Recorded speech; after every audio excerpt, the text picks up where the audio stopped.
So there's a tune by Charlie Parker that back in the days really, really transformed the way I hear bebop. And that's called Donali, and it goes like this.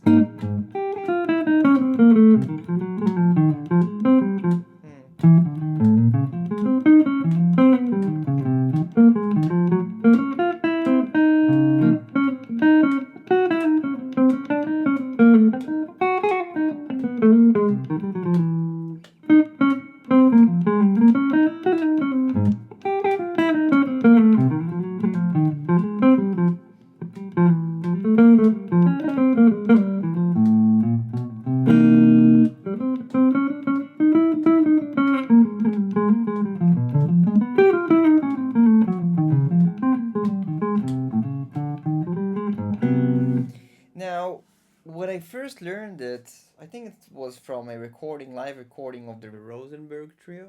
And I didn't even know it's Charlie Parker's. I just heard them playing that and was like, wow, that sounds really cool. I like all the. I didn't even know what it is, back I was like 14, I guess. I just liked the overall harmonic feel and all those chromatics and stuff. It just sounds so cool. Well, of course, today I know how to explain what's going on behind it and expand on those concepts. Back in the day, I was just like, oh, amazing. That immediately makes you sound like you know jazz. So I learned that. That's the story behind that. Today, I want to share a few lessons that I learned from that melody. The first one is voice leading. Throughout the entirety of the tune, there's a lot of chords. You have the different chords.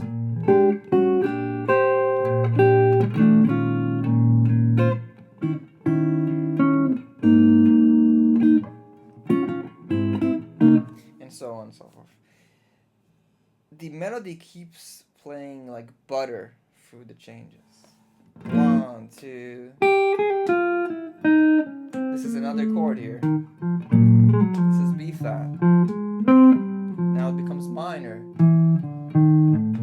Now we're in E flat 7. Now we're in A flat 2 5 to D flat. This is an A flat altered sound.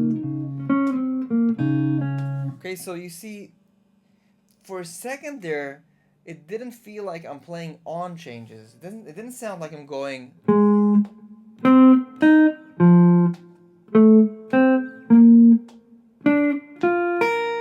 Right? Like spelling out a chord, spelling out a chord.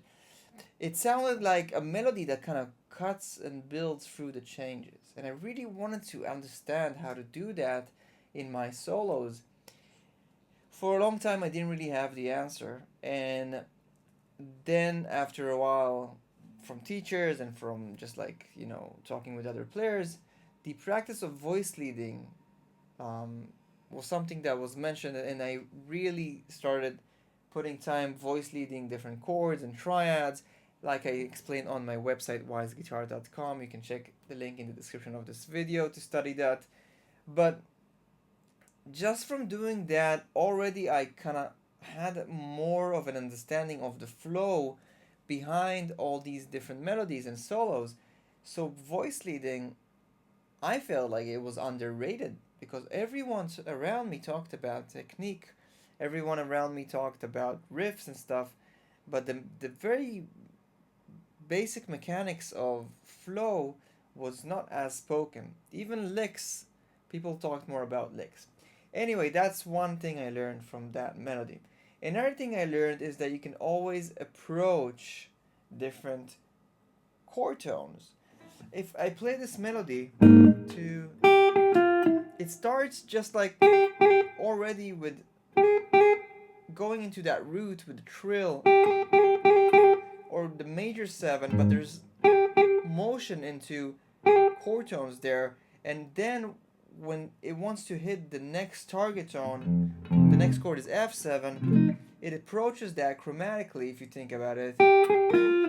You see movement around the root, going to the 7 of the next chord, this is F7, and then some movement into the 3rd of that chord. So F, you see this is F, and already you can see 7 into the 5 here with this note here, which is a flat 13, and then also into that third here of F. Chromatic movement is also at play, even though it's a sus4. The intention of moving between chord tones is there. I mean, this is the triad, and this is the phrase. You see, those landing points were always there.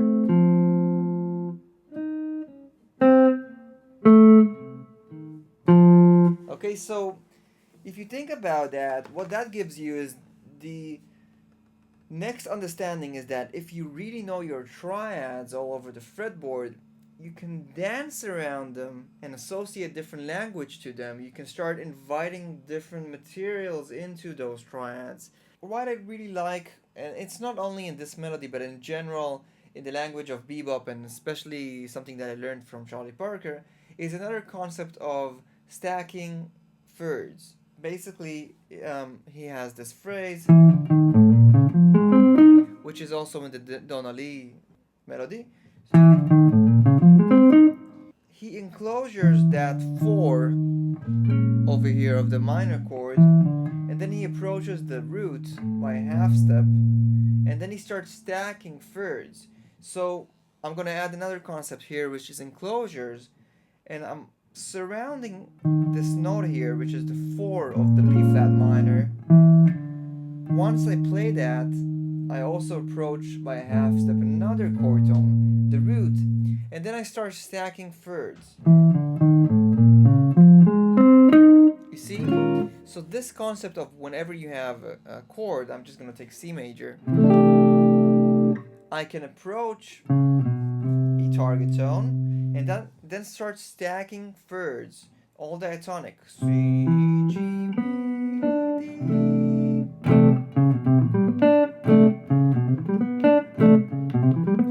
You can also utilize different rhythms like triplets or 16th notes to express that. So just playing them as 8 notes would be 1, 2, 3. Playing that with the triplets would be more like 1, 2, 3. And if you want to utilize 16th notes, that can sound like 1, 2, 3. So the concepts of enclosures and stacking thirds is another thing that I really learned from learning all these melodies. Learning the bebop language or the jazz language can be very overwhelming. I think that one of the best approaches you can do is to make sure you're taking care of all the different fundamental elements, and again, everything that you can study on my website, weissguitar.com, in a very step-by-step way, but also making sure that you always learn your favorite melodies. That can be your favorite solos, that can be just like a bebop melody that's, you know, you're learning for a jazz gig or just for fun, and then understanding the different elements that construct those melodies. Oh, that was an enclosure there, you know, kind of like recognizing that, oh, I like how he stacked thirds there, maybe I can do that in my solo. Interesting chromatic passage there, I like how he played that and then landed on the root. Just learning how to appreciate these different stuff that build those that bebop language. Anyway, I have more videos on that on my channel, so make sure to subscribe and check it out. And if you want a very step-by-step system to master the fretboard, check out my Galactic Modern Guitar series in the link in the description of this video. And thanks so much for watching. Bye bye.